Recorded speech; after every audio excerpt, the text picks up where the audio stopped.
Let's just do a final check and see if everyone's logged in.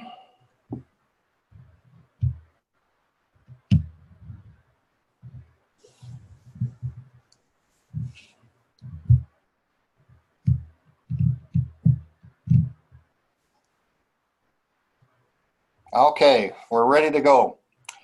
Well, welcome everyone to another Cisco hosted Webinar Wednesday. My name is Greg Prokopowicz. I'm going to be your host today. I'm talking to you from my office at Cisco Winnipeg. Online with me today is our guest, Jim Laub.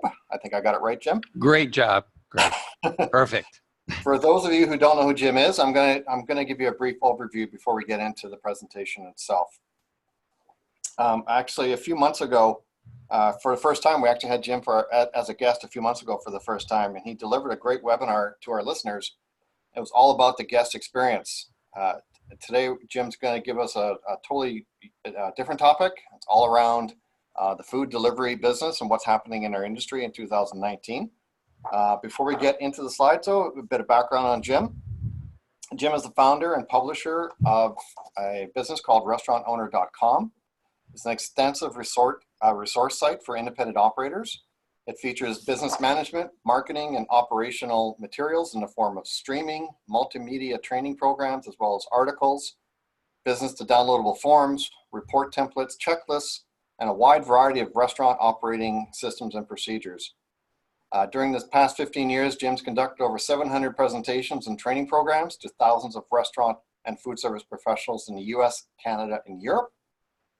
His clients include Red Lobster, Papa John's, KFC, Marriott, Hard Rock Cafe, and Cisco itself.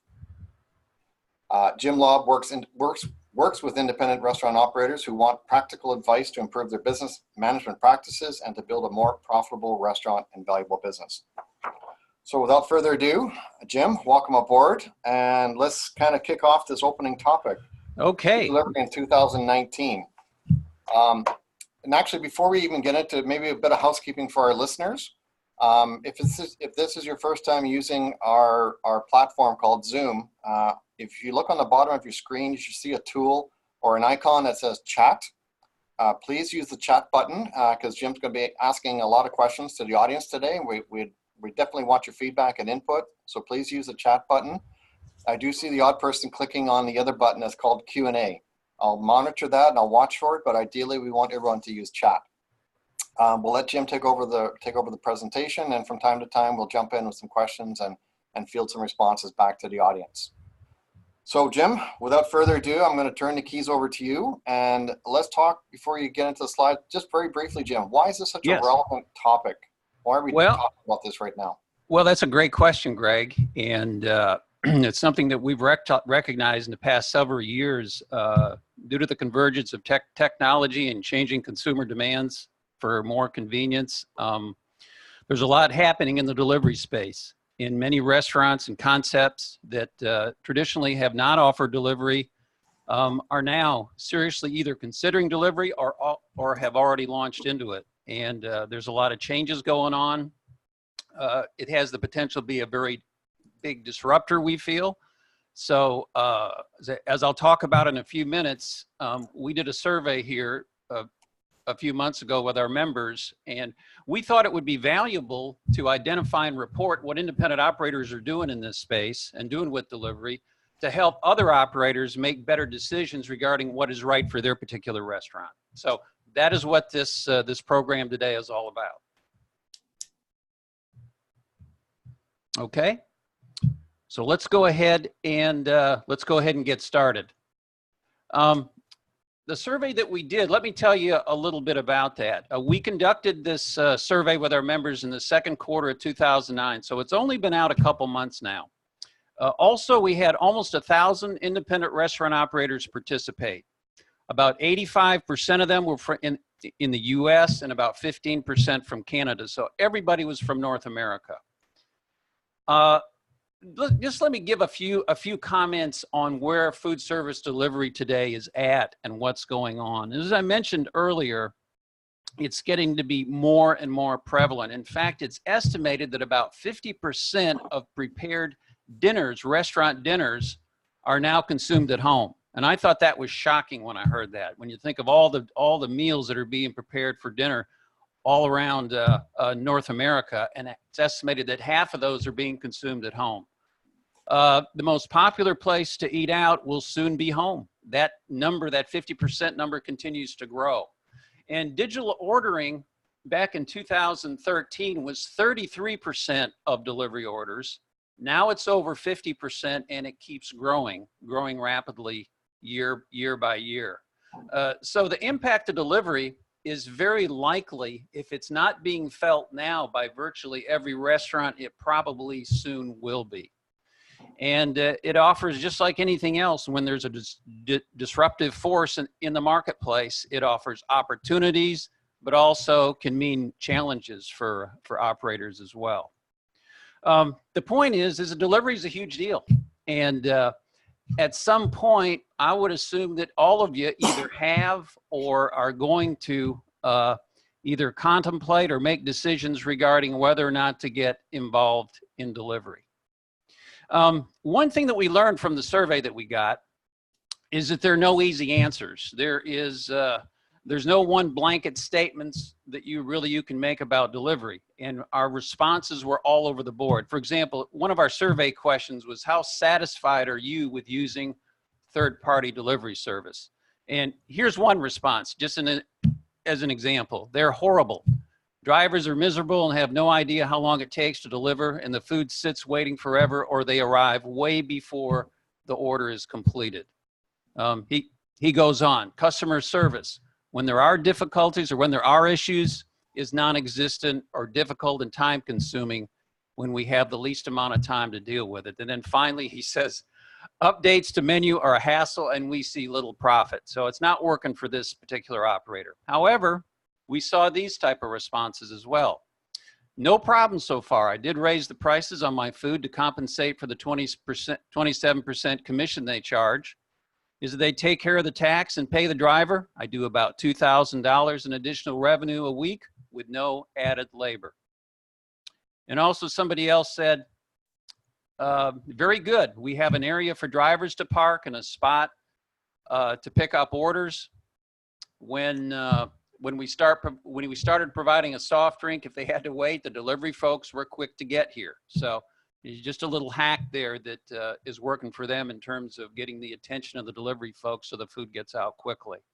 But let me give you a few overall or overview type of questions that we asked. First of all, how many independent operators are actually doing delivery today? And according to our survey, about almost 44% aren't doing delivery, but about 57% are doing delivery. And the way that breaks down is, of those 57%, about 20% are doing their own deliveries. About 55%, the majority, are using only third-party delivery providers. And about 24% of those are using a combination of their own delivery service and third-party delivery services as well. And so what it boils down to is about almost 45% of all respondents are using some way, shape, or form the third-party delivery platforms. Let me ask you, what are you doing? We'd like to know what you folks are doing in our audience today. Are you doing delivery? If you just give us a yes or no, that would be great. And then also, if you are doing delivery, if you could tell us if you're doing it in-house, using third party, or if you're doing both. That would be very helpful. Okay, we have a combination. Eric, yes. Anita, in-house. John, just takeaway. Okay. Pamela, no. John, yes, using third party. Another yes, using third party. That's Keith. Okay. Daniel says yes, they're doing a combined.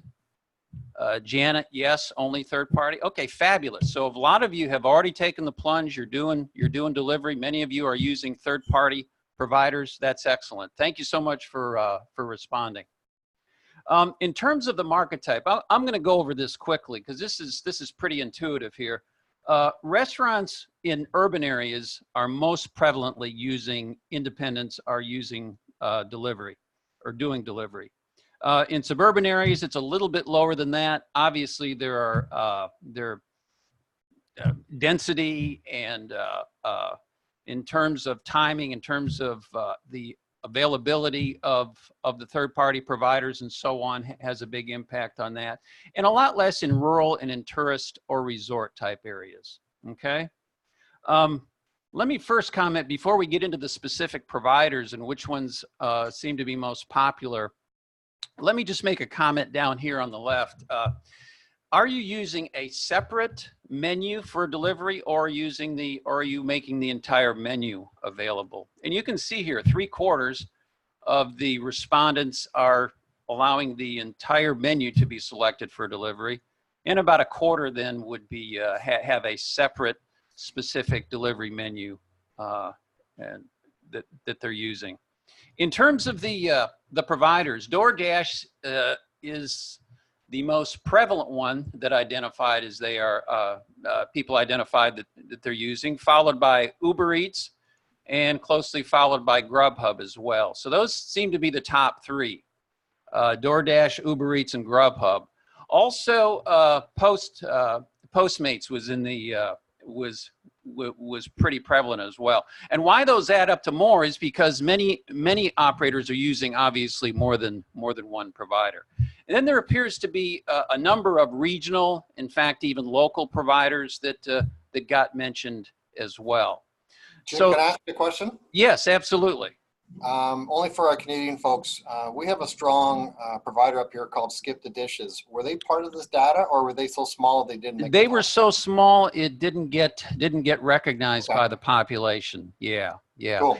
Is that a national provider, or? It's slowly growing across Canada, I think, for the most part. Okay. It's a very common name. People know the name very well. Really? So Okay. On the top 10, it's interesting stuff. I see. Okay, good. Okay, thank you, Greg. Let me ask you, how many third-party providers are you presently using? Could you just give us some feedback on that? Okay, 4. Okay, thank you. Janet, they're using, boy, they're going back, they're going so fast, I'm having trouble associating the name with the number. But John, Daniel, Eric, 2, okay. Okay, Janet, 1, okay. Jay, 2, okay. Key says they're using just DoorDash. Okay, excellent, excellent. Okay, so some of you are definitely using more than one, and a few of them have a sole provider. Okay. All right. Do any of your providers, and this is a big deal, and we'll talk a little bit more about this later, but do any providers integrate directly into your point of sale system? Okay, we're getting a no, not yet. Okay, and if any of them do, if you can let us know which ones those are, because that is becoming a little more prevalent now, is that the providers in the point of sale systems have gotten together and are working out some integration paths to so that order information does not have to be keyed separately. Okay. Yeah, so far, Jim, it's been no across the board. No across the board. Looks like okay. Everyone's getting separate tablets to manage it. Gotcha. Okay. John says one does and one doesn't. Okay. In fact, he says DoorDash does, and Skip the Dishes doesn't. Okay. All right. Good. Let me just tell you about some application software, integration software that we have been told from our members that these are the 4 that came up most often. Chowly is one. They're at chowly.com. And you're going to be getting a copy of all the slides, so don't bother writing any of this down. You'll be able to get a copy of it after the presentation. Checkmate is another one that seems to be pretty popular. Ordermark has integration. You can see all of the different providers that they have up here, and they integrate into the point of sale systems below. They put that right on their home page. And another one is OrderOut at orderout.com. Okay. So if any of you are using any integration software, it doesn't look like anybody in the audience is. They didn't indicate it earlier. So, but if you are, if you wouldn't mind telling us, I'd like to mention them as well. Okay. But that software is becoming more and more prevalent in the industry. So, So that might be something for you to check out here at some point. Okay, third-party fees. I know that's an issue that's at the top of everybody's mind. The vast majority of our respondents said that they are paying between 21% and 30%. Okay, you can see a few that are lower than that and a small number above that 30 percentage point. But the commissions obviously are a huge, huge cost, and they are really one of the biggest challenges, I think, for delivery making sense in a lot of restaurants. So let me ask you, what is your lowest third-party fee that you're paying right now? And if you don't mind telling us, would you mind telling us what that provider's name is? 15? Okay, excellent. Okay. 15 was skip the dishes. Thanks, Jay. Appreciate that. Okay. So as you can see here, several people, 20% for DoorDash, 20% for Skip, 20%, 25% DoorDash, 15%. More and more restaurants are demanding and really putting pressure on these providers to lower their fees. I know the chains, now obviously the chains have bigger buying power and they can apply more pressure, but it is filtering down to the independents as well. And does anybody have an exclusive provider arrangement that you only use one third-party provider and you were able to get a lower fee by giving them an exclusive? We're finding that is beginning to be a little more fairly common today. Okay. Yes. Okay. Thanks, Jay. Yes, that's how we got 15% with Skip. Perfect. Okay. So that's an idea for those of you that are really wanting to lower your fees. That is a possibility if you have a good third-party provider that you would like to that you would consider doing all your business with. Okay, let me ask you another question here that I almost skipped over here. How many of you add a surcharge to your delivery orders? That is becoming more and more popular as well. Now, initially, the third-party providers were giving operators a hard time. They wanted the same prices on their for their customers that were in the restaurant. But more and more third-party providers, from what I understand, are being open to this, and it's getting to be much more common. So Daniel says yes, they do add a surcharge. Okay, excellent. Okay, delivery profitability. Our respondents, and this kind of surprised me, but 86% of the respondents said that that their delivery sales are profitable for them. About 11%, and this is a pretty small amount, I would say, but about a little over 10% said very profitable, 74% somewhat profitable, and 14.5% said it wasn't profitable for them. And we're going to go over profitability and how you might calculate whether or not your delivery sales are profitable in just a little bit.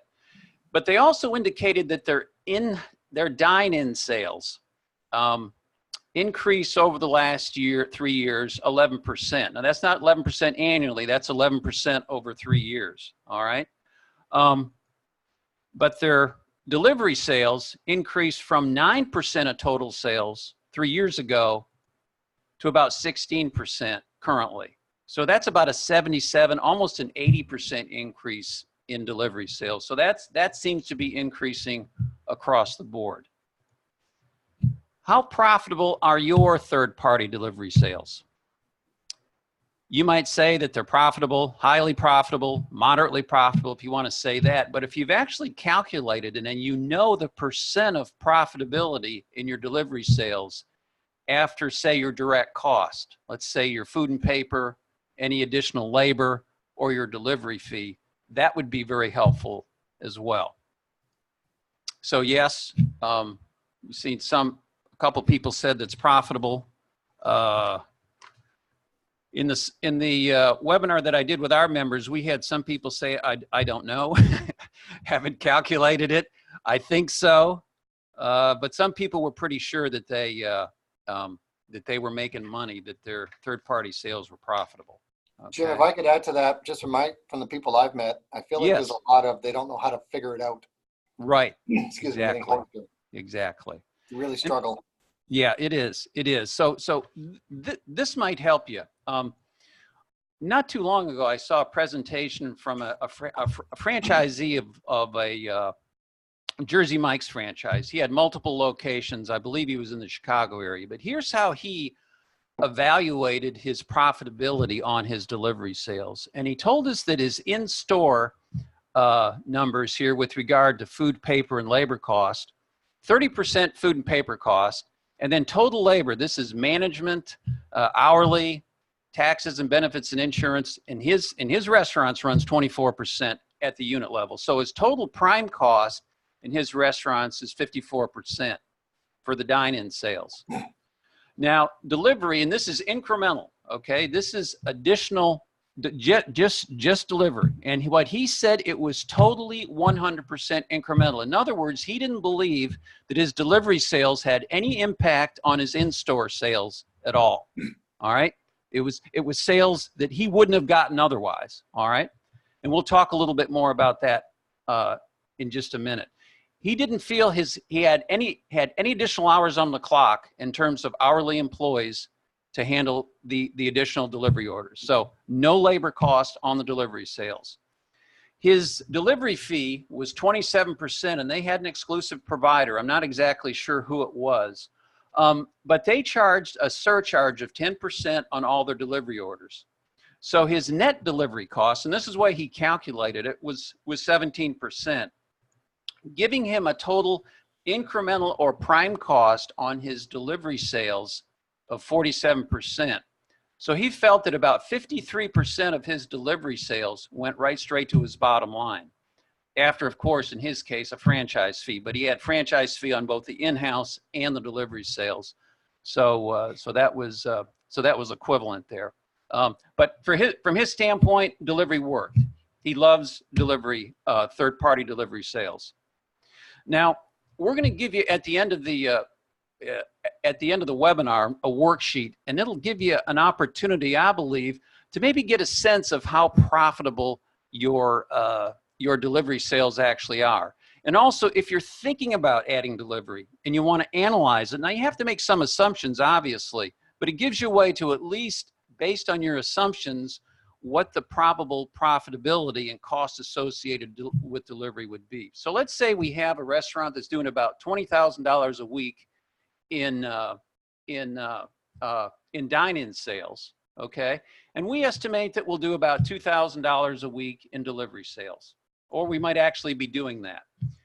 Let's assume that we have to assume what percent of sales are incremental. In other words, in this case, we'll say 90% of sales are incremental. In our previous example, the operator felt that 100% of his delivery sales were incremental.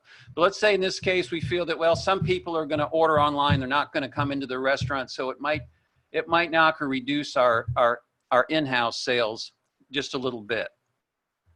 Also, let's go ahead and estimate our assumptions regarding food and beverage costs. Let's say 30% food and beverage, no paper cost dine-in. Let's say it's a casual restaurant or a full-service restaurant. There's no paper cost associated with the food delivered in the restaurant. Delivery paper cost is going to be about 4%. Also, let's estimate the delivery fee at 27%. And let's say we're going to do a surcharge, just like in the previous example. We're going to do a 10% surcharge or add-on for our items that are delivered, that are ordered through delivery. And our total labor cost, let's say salaries and wages, is 30%. And also, what's our taxes and benefits as a percent of our total labor? And let's estimate it as being 20%. And that's a number that you can easily calculate, okay? Now let's say that over the week, our additional labor costs, let's say we think we're going to be busy in terms of delivery on certain days of the week. And on an average week, let's say we're going to have 10 more hours of on payroll. And our average pay rate is, let's say, $10 an hour. So given these assumptions, let's see what type of impact that has on our overall profitability.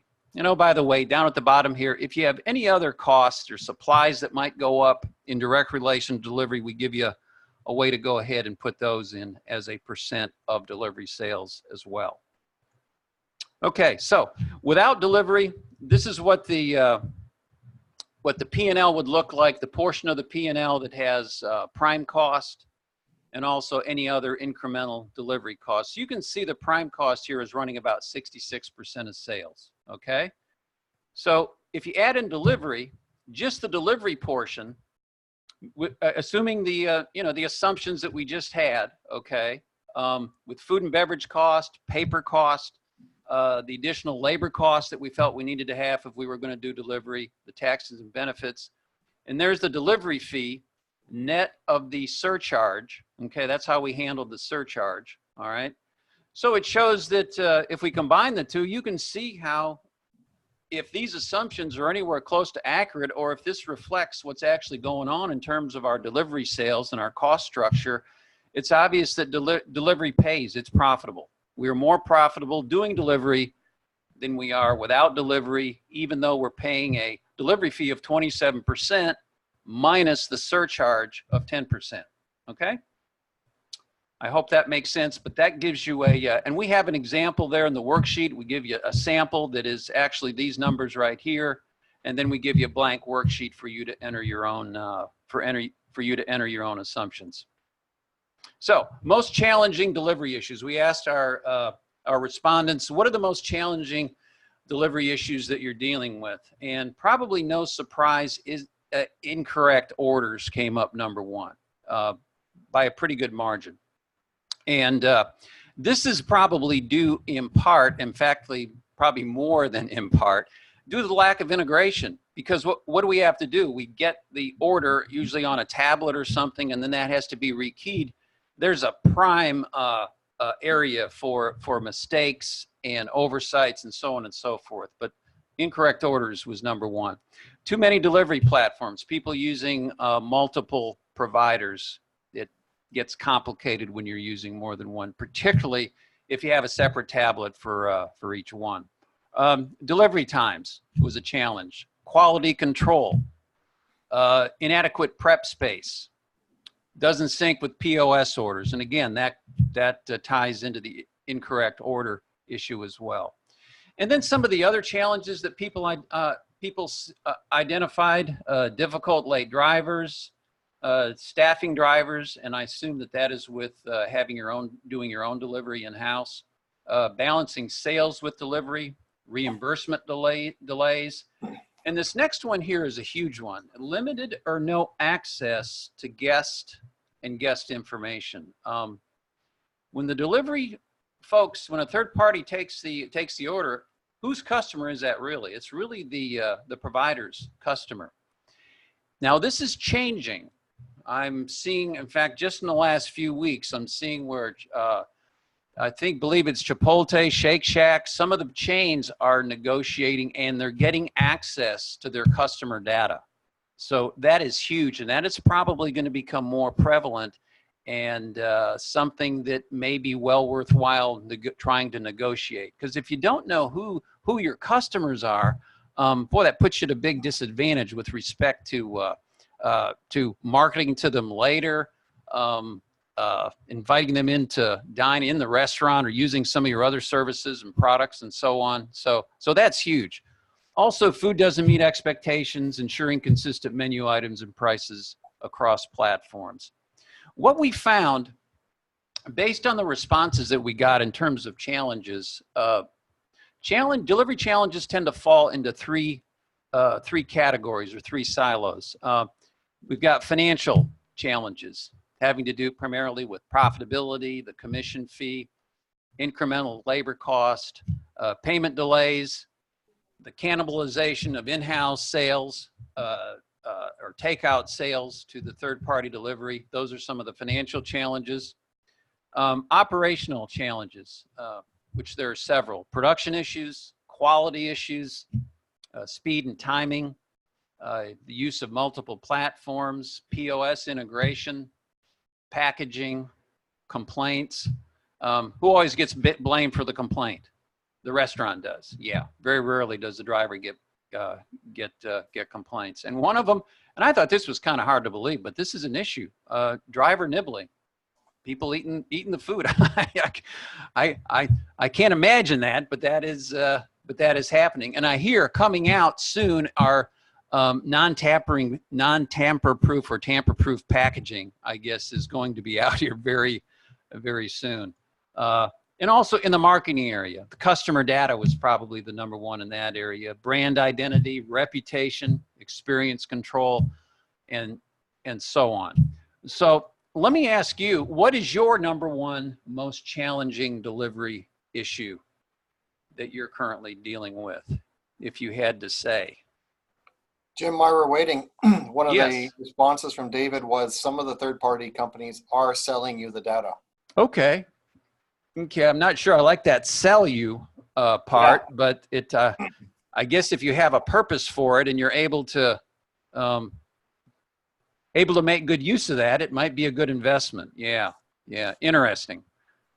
So it is available, and it is, and they do, and it is shareable. Maybe it's only a matter of time before some of them start to open up on that. Because if one does, guess what?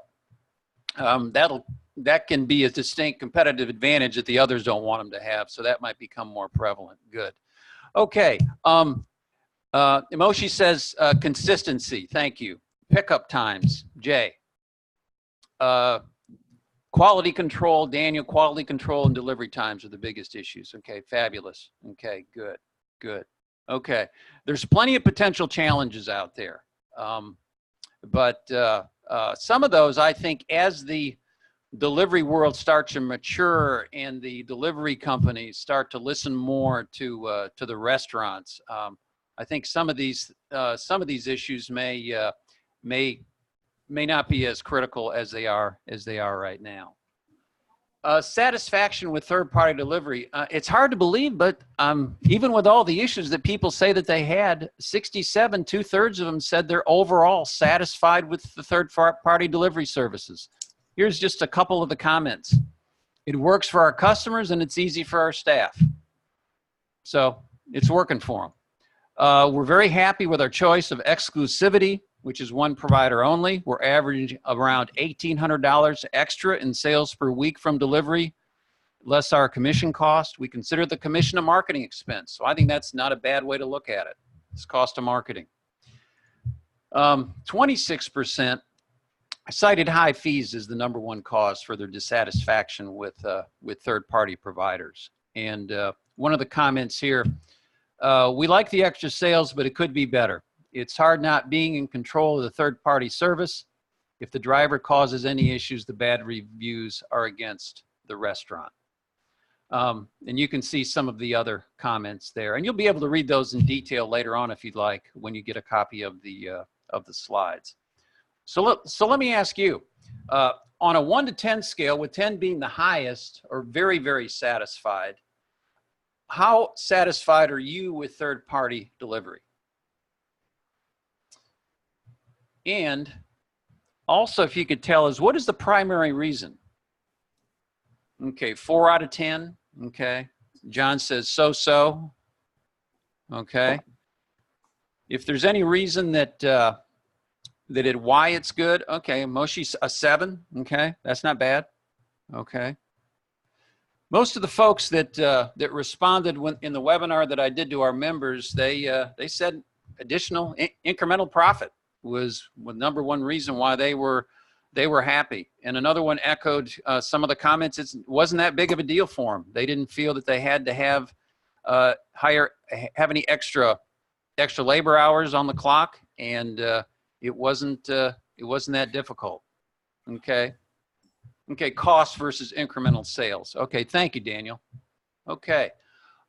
Let's talk about for those of you that are not doing delivery right now, and 38% of our respondents that aren't doing delivery, 38% said they plan on doing delivery at some point in time. One person said, we plan on adding delivery. We're a new restaurant and currently focusing on our in-house dining, but we're looking forward to adding delivery as soon as possible. Somebody else also said, we are considering using one or more of the national delivery services, but have not signed up with anyone yet. So if you're not currently doing delivery, what's your plan? Do you plan on keeping a wait and see attitude? Are you waiting at some point to jump in on it, or are you getting ready to do it next week or something? Jim, we'd I love have a to hear question. any comments. Yeah, Greg? I got a question. Yeah. What if I believe I don't need it? Is that a Oh, absolutely. Absolutely. Depending on the type of restaurant you are, your location, you may not see a threat from delivery. Absolutely. And you may not think that it's worth the trouble or the hassle right now. Yeah, absolutely. Okay. Okay. Cameron says we're hoping to add it, starting to look around at options. Okay. Thank you. Thank you very much. Okay. Peter, Cisco partner with Uber Eats. Okay. Excellent. Okay, not in an area that has this available yet, but like everything else, I know it's coming. Want to be ahead of things. Okay, very good. And also, Pamela says she just took over the business. Okay, excellent. Good, good. Well, hopefully this webinar is helpful to give you heads up on some of the issues out there and some of the things that you can plan for. Jim, one more question, Jim. Yeah. Is it going back to my original question about maybe I don't need delivery? What is your gut feeling about this in general? Is it a tactical mistake not to have it? Well, this marketplace. Again, Greg, I think it really all depends. It depends on your operating environment, your local market. Is your competition doing delivery? Okay. Are people asking you? Are your customers asking? Why aren't you doing delivery? Or I noticed I tried to find you on some apps, couldn't find you. Okay. So I really think it's an individual decision that operators need to make on their own. But I got to tell you, if your market area, you're seeing a lot of your competitors having those delivery service cars or whatever come up and do that. There may be some competitive pressures that may cause you to want to do it. Also, what are your sales doing? Are your sales increasing? Are they still strong?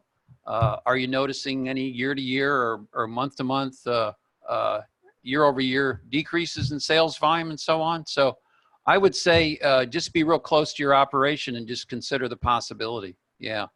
And also, it seems to be growing. So even though it may not be a threat right now, who knows what's going to happen down the road? Does that kind of sum it up, Greg? Yep. Okay. Okay, good. Excellent point. Because again, about 44% of independent operators are not doing delivery. Yeah. Jim, there's a good question there from Tom. Are you seeing any issues with the health inspectors and challenges with hot holding temperatures? That's a great question. And I got to tell you, that has not come up in our discussions on this. In our survey, that issue did not come up, but I can almost guarantee you that it will be an issue at some point. Yeah. Yeah. There's another question here from Peter. Do the platforms provide to the end users stats on what restaurant is used the most? As far as I know, Peter, I haven't heard of that. That's another good question. I haven't heard. In other words, the provider, I assume you're talking about the provider. Well, I'll tell you what, I believe that, don't quote me, but Uber Eats may be doing that. Okay. So, Greg, do you know if that's the case? No, I don't have visibility. I don't have an answer to that one either. Okay, that's maybe, a great. Maybe one of our listeners who's using a service might have perspective. Okay, okay. If any of you are getting stats on how your restaurant is performing relative to maybe they don't name names, but they may give you some ideas of where your restaurant stands in terms of order frequency compared to other, say, restaurants in your kind of in your market area or your product area. Okay, but that's great. That's great. Okay, Eric brought up a great point here with respect to Tom's question on health inspectors. The delivery and health department has never been an issue for pizza shops. So that's a great point. And we all know pizza's been delivered for eons now. So excellent point. Thanks. For those of you that are currently doing delivery, How many of you plan on making changes and know you have a change or two around the corner here? 47% of our respondents who are doing delivery said that they do plan on making some changes, some tweaking to what they're currently doing. One of them says we're going to use better to-go-ware and increase the prep space and hold orders. We're integrating our point of sale with delivery service. It is a great hassle to have a delivery fleet in a massive operation, and the overhead is a burden. So they're studying how they're going to change that and possibly use both their in-house platform and as well as third party. We may discontinue delivery or limit it to weekdays due to the impact on bottom line and health of the business. So obviously it's not working in that particular situation. But for those of you that are currently doing delivery, do you see yourself making any changes, or do you anticipate making any changes to what you're currently doing, say, over the next few months? I know that some of our respondents, when we did this, they're considering raising prices for delivery. One of them said they wanted to go ahead and have a special delivery menu because a lot of their many of their menu items didn't carry well. So others said that they were considering going to an exclusive arrangement with the best provider that they had. Several others said they're in the process of looking into integration software and apps to integrate with Jim, delivery Jim, I have a question for you. It doesn't look like we're getting a lot of responses on this question, but my question for you is, when you surveyed your members, did you by chance ask them how many of them run the third-party service 24/7, and how many of them actually limit when they make it available?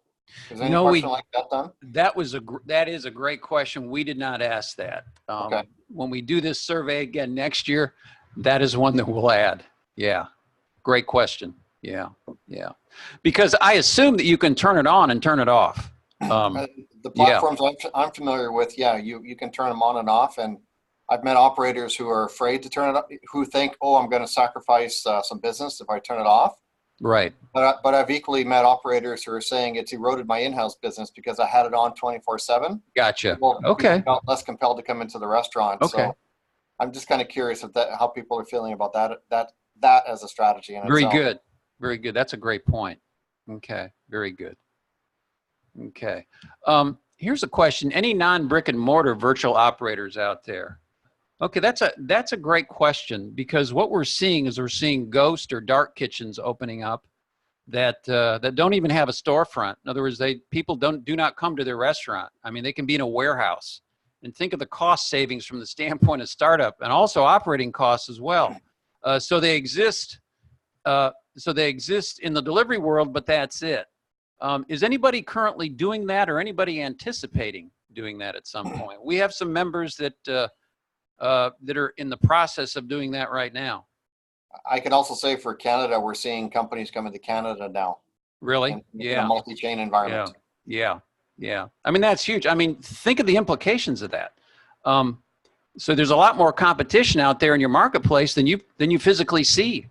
And many of them reside just online. So you may think you're the only high-end gourmet pizza operator in the business, but lo and behold, there's 3 or 4 more that operate on a virtual basis. So again, a lot of changes in store for our industry, potentially with delivery. Okay. All right. Somebody says, yes, they do have a, Wally, thank you. Okay.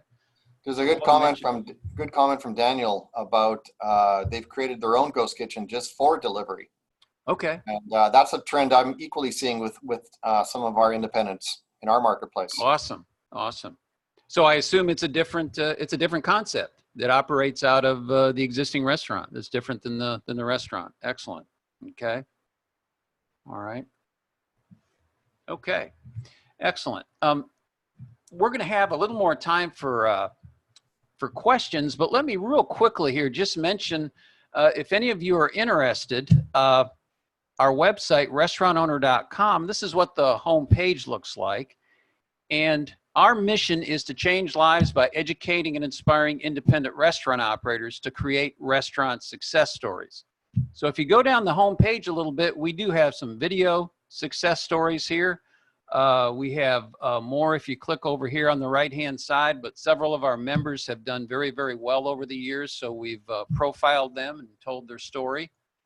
And just to give you an idea of the type of content that we have on restaurantowner.com, we have all kinds of downloads and templates and training videos. And we really focus on 3 distinct areas to help you improve your leadership skills to create a more positive culture in your restaurant, also business management skills, and then also improve your systems so that increases the consistency, predictability, all relating to your guest experience and organizing your operations so that they obviously can run well without the owner having to be in the restaurant all the time. So systems, culture, and business are really the 3 areas that we focus on.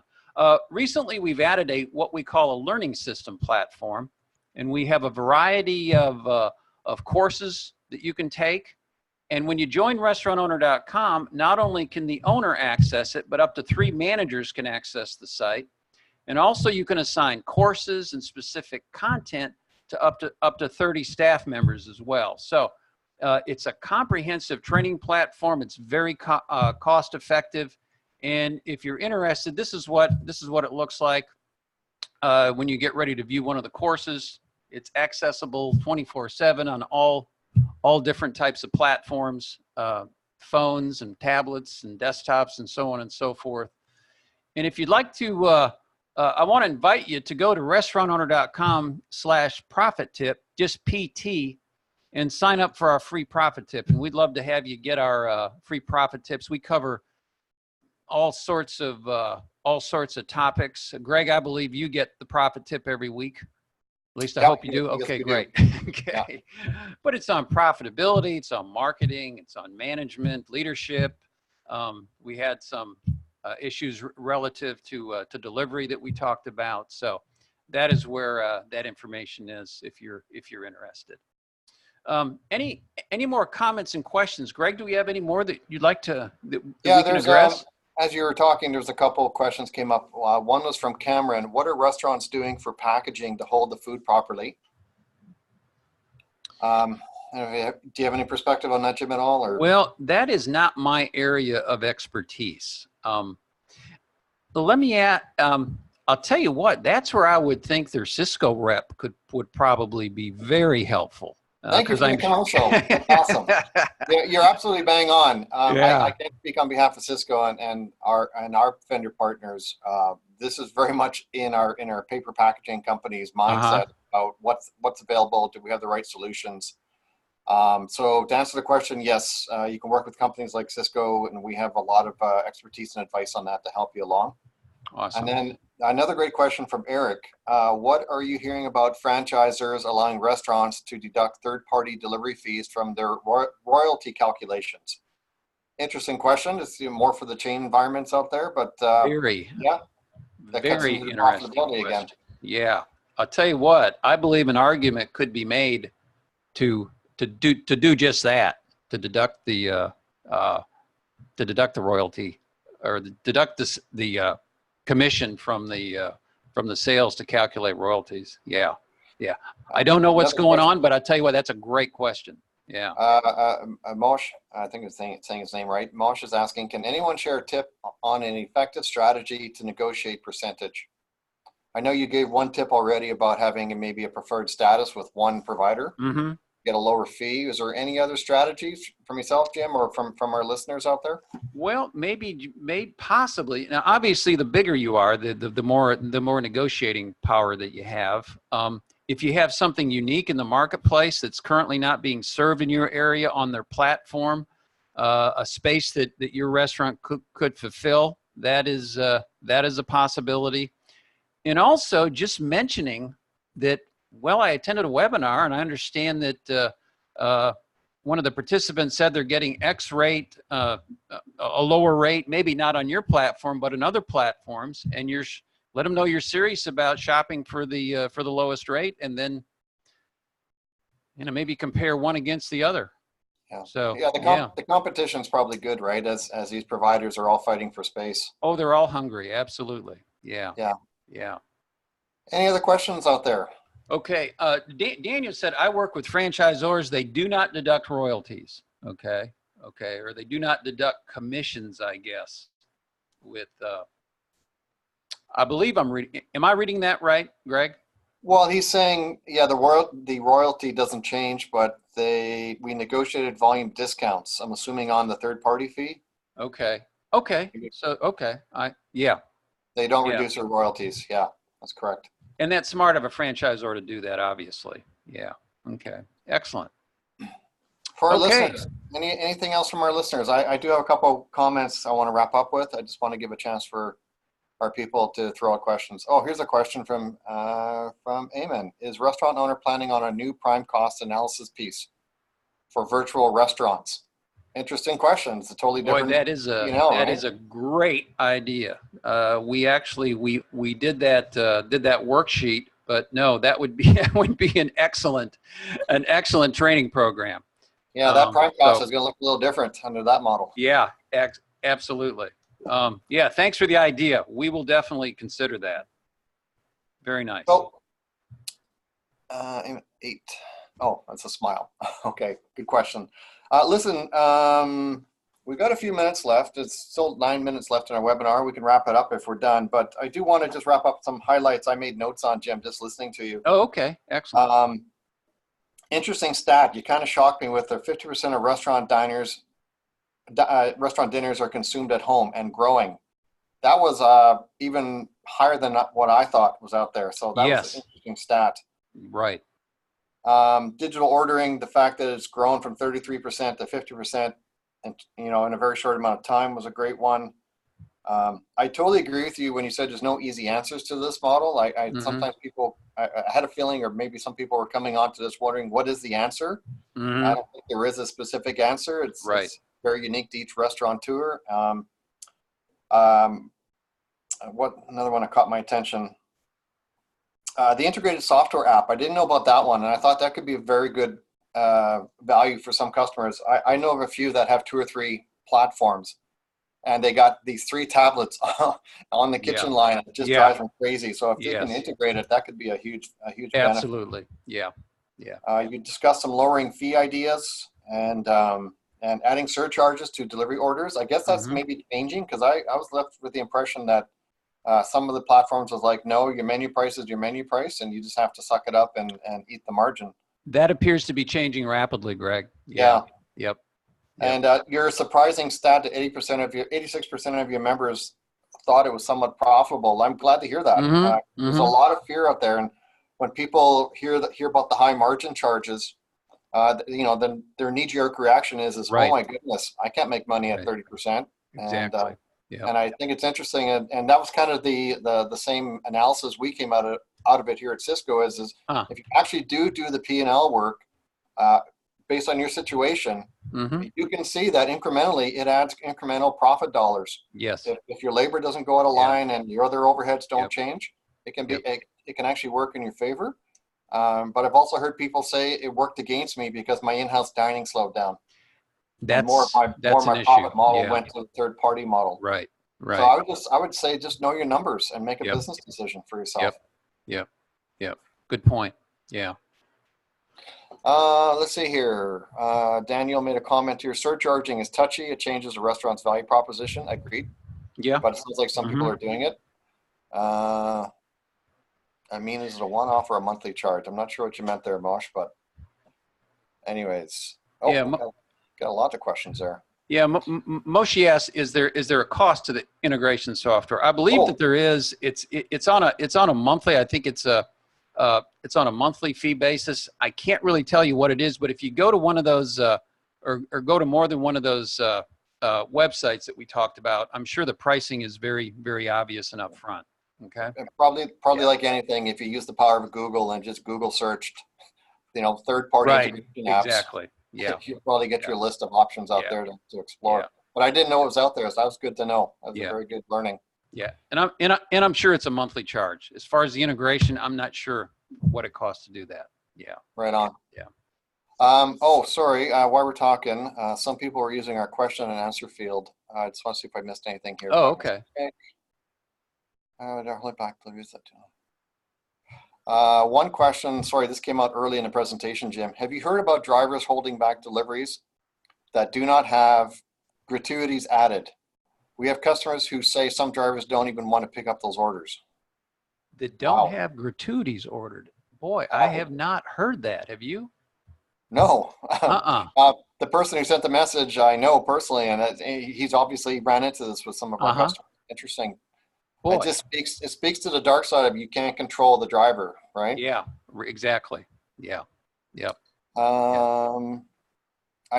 Keith wrote here, I just recently found that Grub Hub has linked to the Google platform and is coming into restaurant and paying with a credit card.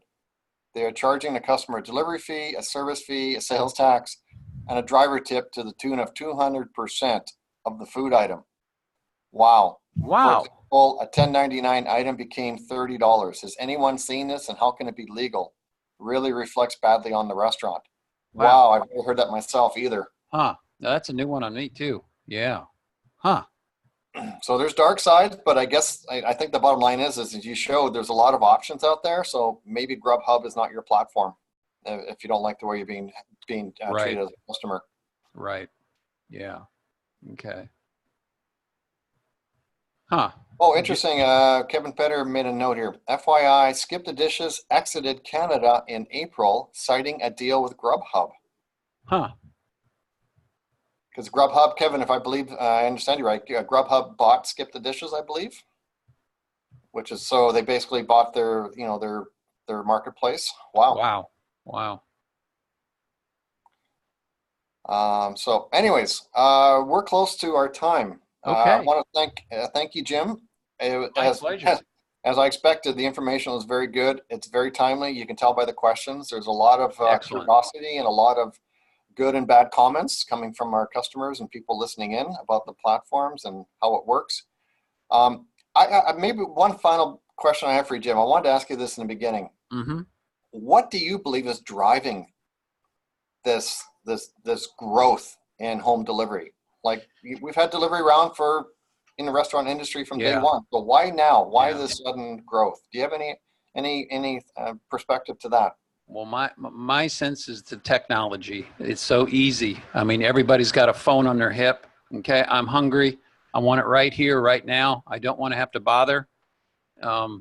Especially millennials, they're very convenience oriented, and they're very, very savvy in terms of their in terms of their smartphones. So personally, I think that's huge. And I'll tell you what, my wife and I, we're doing more delivery now than we ever have. So it's just easy, and you don't have to. I mean, you don't have to get touched. Don't have to dress a certain way. I mean, you can just have it, and it's there in 15, 30 minutes or something like that. So it's a convenience factor. Yeah. One more listener just added in a comment. John added a comment around. We didn't touch on the idea of maybe developing a stronger takeaway business versus delivery. Or maybe that could be another webinar idea to kind of offset third-party delivery services. Absolutely, I've heard of some restaurateurs that are embracing more of a in-house pickup program and trying to create something there. Right. That's customer appealing. So sure, there could be some merit to that. That's a great idea. Yeah, that's a great idea. Okay. Okay, well, listen, we're going to wrap it up. I have, once again, thank you, Jim, for that. It was an excellent webinar. Thank you to our listeners and for all your engaging questions. I do want to mention Webinar Wednesdays are an ongoing habit for Cisco. We have another one coming up on October 16th. And I'm just reading the outline here. We're going to have a special guest from Beef Canada. We'll be discussing plant-based versus beef. It's going to be another awesome webinar and very much ties into the growing trends of plant-based and the beef industry and how do they both fit into our marketplace. So it should be a very good webinar as well. So once again, listeners, thank you for joining us. Watch for the recording link to be sent to all of you after today's webinar. And along with that, we'll add the profit form Jim mentioned about in the webinar itself. So thank you all again for listening and have a great day. Thank you, Jay, as well. Thanks everybody for joining us. Thank Bye-bye. you. Thanks.